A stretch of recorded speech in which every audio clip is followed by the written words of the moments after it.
Hey guitar players, in this lesson I want to talk to you about relaxing left hand tension.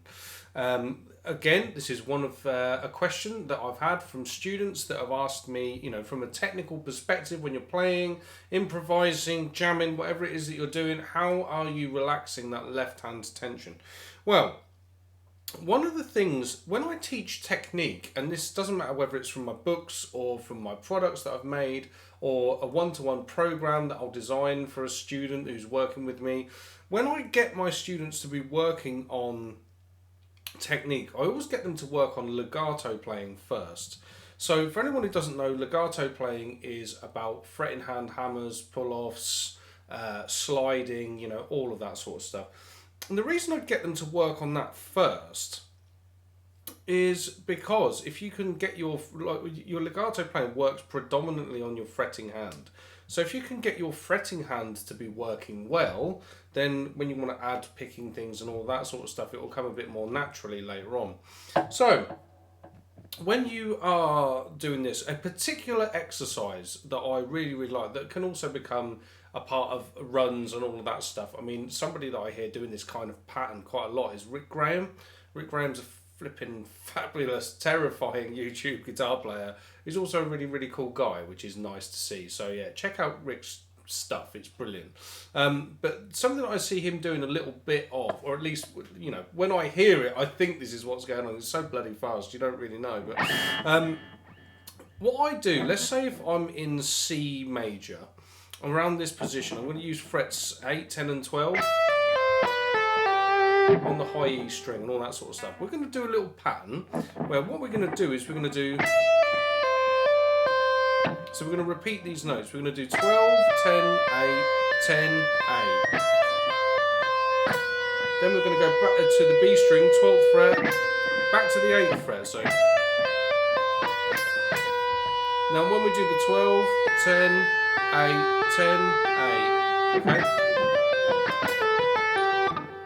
With that, what we get is a 1, 2, 3, 4, 5, 6, 7, 8, 9, 10, 11, 12 note pattern.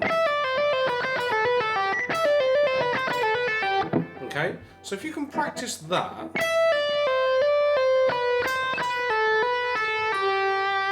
now I use pull-offs. I'm not one of these guys who's into I'm into the Holdsworth thing. I think Alan Holdsworth was an amazing guitar player. I'm just not clever enough to understand how you just do purely all hammers. So I use pull-offs, and I guess that's okay, because so does Guthrie Govan, so does Brett Garsed, and Brett Garsed uses very, very light pull-offs.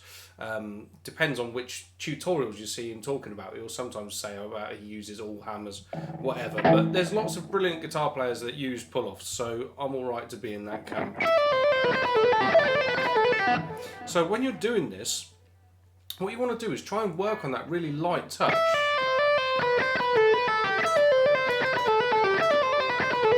And obviously the faster you want to go with this, the lighter you need to be. But working on doing this as a repetition exercise really helps you release that left hand tension.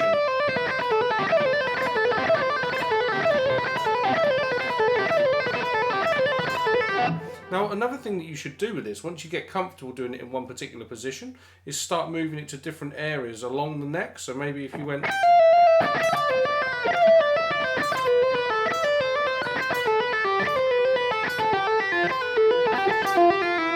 So all I'm doing is giving that particular fragment lateral motion throughout the C major scale, or the D Dorian mode, or the G Mixolydian mode, whatever backing you're playing over.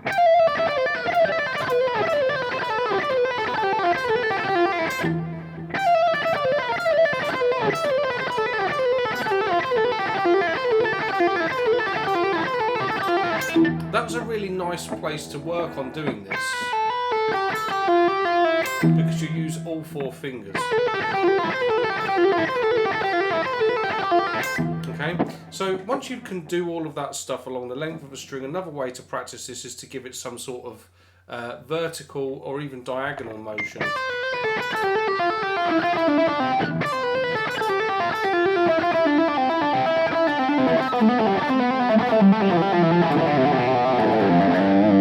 Those kinds of things.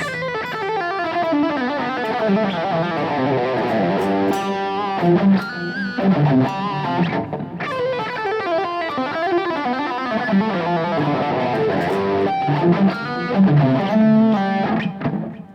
you know, for someone like me who likes to play that kind of music, technical, shreddy kind of stuff, that's the sort of thing that I want to come out in my improvisations when I'm playing the record.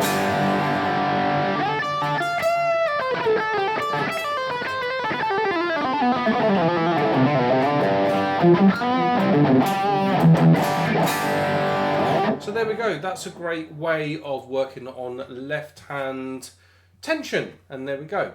If you've enjoyed the video, guys, please do smash that like button, subscribe to the channel so that you see more lessons like this in the future. Also, if you want to get involved in asking me about things that I can do here on the YouTube channel, do consider joining the Cutting Edge Guitar community, where you can see links for that in the description. Okay guys, thanks so much for watching. I'll see you next time.